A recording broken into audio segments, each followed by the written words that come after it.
سلامتي رسعنان كبرات تخطتلتي سينما سمرة كم يتصنحكم مجمع بمجوت كتلو ناي وترو تمنيت نايو كم توترو نعقم نمزناين حابرتان متحلافن النتعرو حجوون نعقم يبكي عزبالنا حاد الزعباء حزنا دبخلنا لكم علنا كرم مجمارنا قن حدركم لايك شير سبسكرايب بمقبار كتتابعونان حاد شوق بصحكم دمانا مزخا خرقاتل شركة بولن النا تلابنا سنكنا موراليمو متبعكم ما يفلينا نبل سناي مكتتال قطمات وانج عالم قطر كلتاشن عسران كلتن تمالي اب استفلالي ستاديمات بستخيرو 4 ጾታታት ቀፂሉ ውዒሉ ቀዲመን ጾታ እንዘካይራ ሃገራውያን ጋንታታት ሞሮኮን ክሮኤሽያን እዘን ኣብ ሰዓታት ቀትሪ ጾታ እንዝጀመረ ሃገራውያን ጋንታታት ዘካይዶ ግጥም ብዘይ ሽቶ ባዶ ብባዶ እዩ ተዛዚሙ ኣብዚ ጾታ ክሮኤሽያ 57 ሚታዊት ሚዛን ጾታ እኳ እንተሓዘት ዝኾነ ሽቶ ከተቁፅር ግን ኣይከኣለትን ኣከፋፋሊ ክሮኤሽያ ሉካ ሞድሪች ብዘን ጸባርቆ ቡሉጽ ብቕዓት بولس هتصاوتاي زقطم تباهلو تسيمو زسعبه قطمات هاغراوان غانتاتا جرمن جابان نيو ازي جرمن بقليلو خطعوتو القمت استوهبو صوتا جرمن ابساسان سستن دقيق بزرخبتا فوتسم قلع بمنقدي إلكاي غواندوغان نابشتو بملوات نعرفتي حاد ببادو مريحة وطيا دحر عرفتي جابان تتصاوتي جرمن زباخنون عدلات بمقطع كلتا شتتات كاب تغيروم زاتو تتصاوتا اسنون دانونن ابيلا نجرمن كلتا بحدرتي عتا زوتيت كاب اقرم توتيتات ازي وانچ عالم كوين سعب جرمن انصار اسبانيا تكايرو صوتا نز جرمناوين اب وطري كاتوم كيلو يركب አባላት ዝምድብ ዝኾነ ሃገራውያን ጋንታታት ስፓኛን ኮስታሪካን ጾታን አካይደን ስፓኛ ኣብ ዝፍጹም ዕብለላ ዘርአየትሉ ጾታታት ካብ ዳኒ ኦልሞ ፌራን ቶረስንን ማርኮ አስኖሲዮንን ብዝረኸበተን ሽቶታት ንዕረፍቲ 3 በባዶ መሪሓ ወፅያ ድሕሪ ዕረፍቲ ሽቶታት ካብ መውሓዚ ዕረፈት ስፓኛ ካብ ፌራን ቶረስ ራብዒቲ ሽት ከተቁፅር ከላ ቅድሚ ውሕድ ሳምንታት ስልማት ጎልደን ቦይ ዝተዓወተ ኣከፋፋሊ ባርሳ ፓብሎ ጋቪራ ሓምሸቲ ሽቶ ኣመዝጊብላ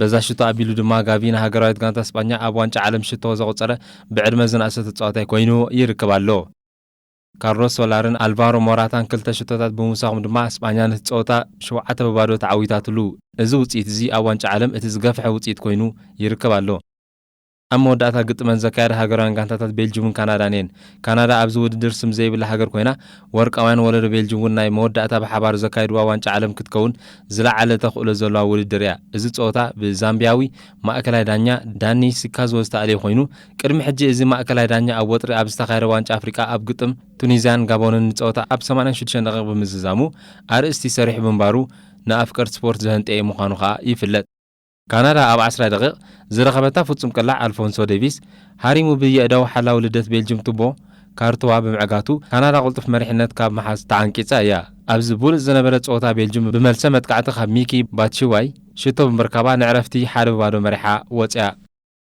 نادحر عرفت صوتا أزانين بواحز متقعتان سسنين ينيرو زخونة شتو بزي مزقاب قنت صوتا بعوت بيلجيم حارب بادو تزازيمو أبز صوتا كندا عسران حالنا يشتو عدلات بمفتارة بولتس عدلات ون أباغينا يا أبز وانش عالم نوح رعكت كقوعزاز خلا هاجرات لومي أبزنا كلتشان عسران كلتان عالم وانش عالم تسبيت كي تقبرلن نوح رعكت كقوعزاز خلا هاجرات كندسيسينا وانچ عالم ካብ ጅምራት ሒዙ ብዙሓት ሃገራውያን ጋንታታት ኣብ ዋንጫ ዓለም ብዘይ ተጸበዩ ዓቢ ምዕባለ ኣመዝጊበን እየን ገሊአን ድማ ብዘይ ተጸበኻዮ መንገዲ ዋንጫ ዓለም ተዓዊተን እየን ንኣብነት ዋንጫ ዓለም 2018 ኣብ ሩስያ ክንሓስብ ከለና ሓደ ካብቲ ቀዳሞት ኣብ ኣእምሮና ዝመጸና ክሮኤሽያ ናብ ፍጻሜ ዋንጫ ዓለም ብዘይ ተጸበየቶ ክስተት እዩ ነይሩ ብፍላይ 2010 ኣብ ምድሪ ኣፍሪቃ ዝተኻየደ ዋንጫ ዓለም ጸለምቲ ክኾባት ጋና ዋላኳ በአዚዩ ዘሕዝና ጋጣሚ እንተ ተኣልዩ ክሳብ ረብዕ ፍጻሜ በጺሖም ነይሮም እዮም ኣብ ዋንጫ ዓለም ካብ ዘጋጠሙ ክስተታት እታ ዝበለጸት ሃገራዊት ጋንታ ምዃናውን ይእመን እዩ ስለዚ ኣብዚ ዋንጫ ዓለም ነዊሕ ርሕቀት ክጓዓዛ ተባሂለን ልዑል ትጽቢት ዝተገብረለን ሃገራውያን ጋንታታት ንርአ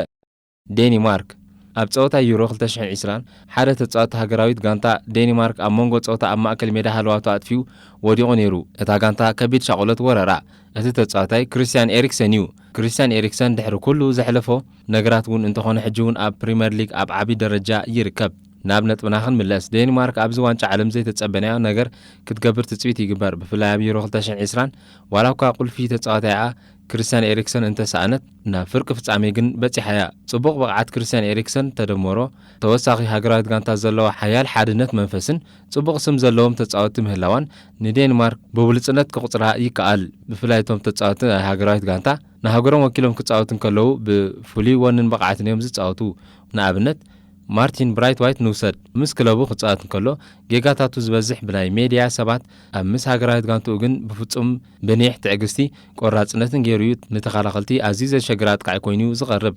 ብኣሰልጣኒ ካስፖር ሂምላንድ ዝምራሓ ዴንማርክ ኣብ ዋንጫ ዓለም ቀጠር ምስ ፈረንሳ፣ ቱኒዝያ፣ ኣውስትራልያ ኣብ ምድብ ዲ ማዕረ ተደላሊላ ትርከብ። ጽቡቕ ዕድል ንምነየላ። ካልእቲ ሃገራዊት ጋንታ ሴኔጋል ኣህጉር ኣፍሪቃ ንሓሙሽተ ሃገራት ናብ ቀጠር ሰዲዳ ኣላ። ካብዚአን ሴኔጋል ዝበለጸ ርሕቀት ከም እትጓዓዝ ይግመት።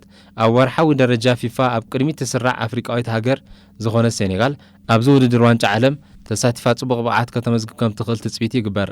ኣጥቃዕያ ሳድዮ ማነ ብሰንኪ መጉዳእቲ ኣብቲ ውድድር ብዘይ ምህላው ከም ሕማቕ ነገር ዝውሰድ እኳ እንተኾነ ብዘይ ማነ ተጻወቲ እታ ጋንታ ኣብ ጽቡቕ ኩነትን ኣእምሮን ሃዋህውን ከም ዘለዉ እዩ ብርእሰ ተኣማንነት ዝግለጽ። ንኣብነት ካሊድ ኮሊባሊ፣ ኤድዋርዶ መንዲንን ኣብ ቀጠር ትኹረት ክኾኑ ይኽእሉ። ብዘካዚ እድሪሳ ጋና ጎየ፣ ፔፔ ማትሳርን መሰልቶምን ኣለዋ። ብኣሳልጣኒ ኣልዮ ሲሰ ዝምራሕ ኣናብስ ተራንጋ ኣብ ምድብ ኤ ምስ ሆላንድ፣ ቀጠር፣ ኤኳዶር ተደላዲሎም ይርከቡ። ጽቡቕ ዕድል። ሰርቢያ ኣብ ዩሮ 2020 ኣይተሳተፈትን ግና ኣብ ቀጠር ኣብ ዝተኻየደ መጻረዪ ዋንጫ ዓለም ምስ ፖርቱጋል ኣብ ሓደ ምድብ ተቐሚጠን ነቲ ምድብ ሓደ ኮይነን ዛዚመንኦ። እዚ ድማ ቁርብ ቆላሕታ ክወሃበን ከም ዘለዎ ዘርኢ እዩ። ኣብዚ ሕጂ እዋን ብደረጃ ወረቐት ሰርቢያ ጽቡቕ ምጥርናፍ ዘለዋ ጋንታ እያ። ንኣብነት ዱሳን ቭላንሆቪች፣ ኣሌክሳንደር ሚትሮቪችን፣ ሉካዶቪችን ኣብ ኣጥቃዓይ ቁጽሪ 9 ጥራይ። ብተወሳኺ ዱሳን ታዲች ጸወታ ናይ ምውላዕ ክእለት ሰርጂዮ ሞሊኬቪችን ካብ ሳንዱቕ ዘይሕለል ፊሊፕ ኮስቲክ ብመስገር ዘስግእ ተጻዋታይ ኮይኑ ንሃገራዊት ጋንታ ሓይሊ ይውስኽላ።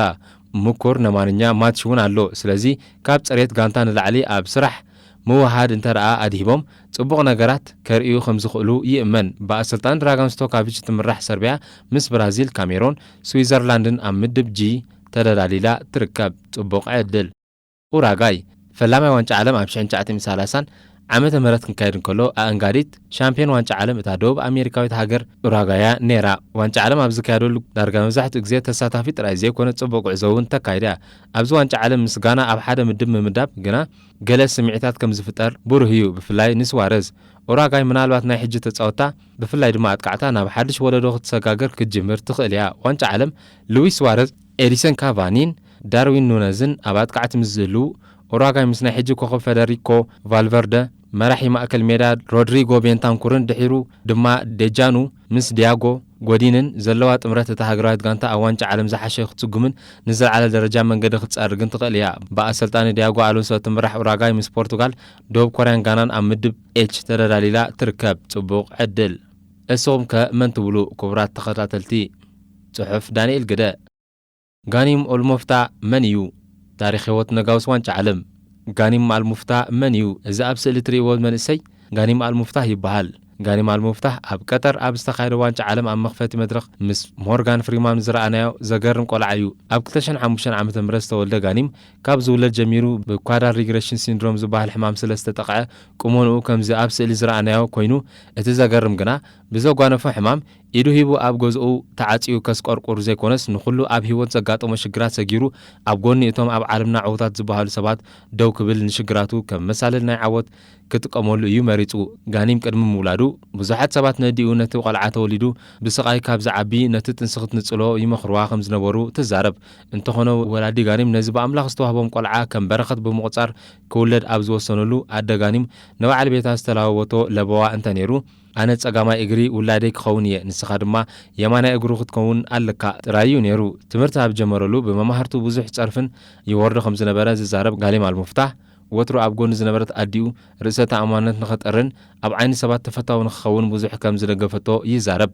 ናይ መጻኢ ሕልሚ ጋኒም ፓራ ኦሎምፒካዊ ኣትሌት ምዃን እዩ። ጋኒም ምሕምባስ፣ ዳይቪንግ፣ ኩዕሶ እግሪ፣ ስኬት ቦርዲንግ ኣዝዩ ዝፈቶም ብብዙሓት ዝፍለጠሉን ስፖርት እዩ።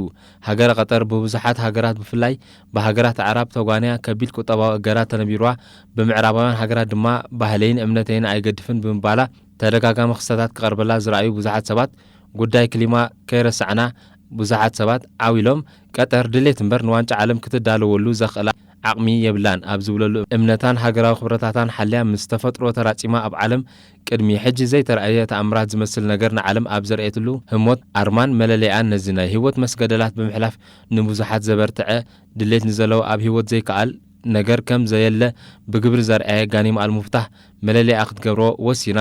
ጋኒም ኣብ ማሕበራዊ ሚድያ ልዕሊ 3 ሚልዮን ሰዓብቲ ዘለዎ ሞቲቬሽናል ስፒከር ኮይኑ ኣብ ቀጠር ጥራይ ዘይኮነ ኣብ መላእ ዓለም ተፈታውነት ዘትረፈ ናይ ፊፋ ኣምባሳደር እዩ።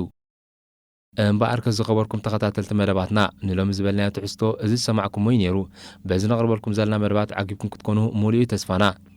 ኣብ ቀጻሊ ብኻልእን ሓድሽን ትሕዝቶ ክሳብ ንምለሰኩም ጸጽብቑን ንምንየልኩም። ክቡራት ተኸታተልትና ከምቲ ወትሩ ስታፊኹም ኣብ መደባትና ዕዙዝ ስለ ዝኾነ ርእይቶ መዕረምታን ነቐፌታና ምሃብ ኣይትሕመቑ።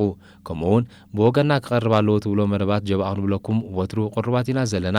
ኩሉ እቲ ዝቕጽል መደባትና ኣብ ሰዓት መታን ከበጽሓኩም ከዓ ሳብስክራይብ ብምግባር ነታ ናይ ደወል ምልክት ምጽቃጥን ሸር ምባልን እጃምኩም እዩ እሞ ኣይትረስዑ እናበልና ደጋጊምና ብምክታልኩም ኣዚና ኢና ነመስግን። ኣብ ቀጻሊ ብኻልእን ሓድሽን ዝተፈላለዩ ማህረን ኣዘናጋዕን ትሕዝቶታት ክሳብ ንራኸብ ሰላም ጥዕናን ራህዋን ንኹልና ሰሰና እዩ።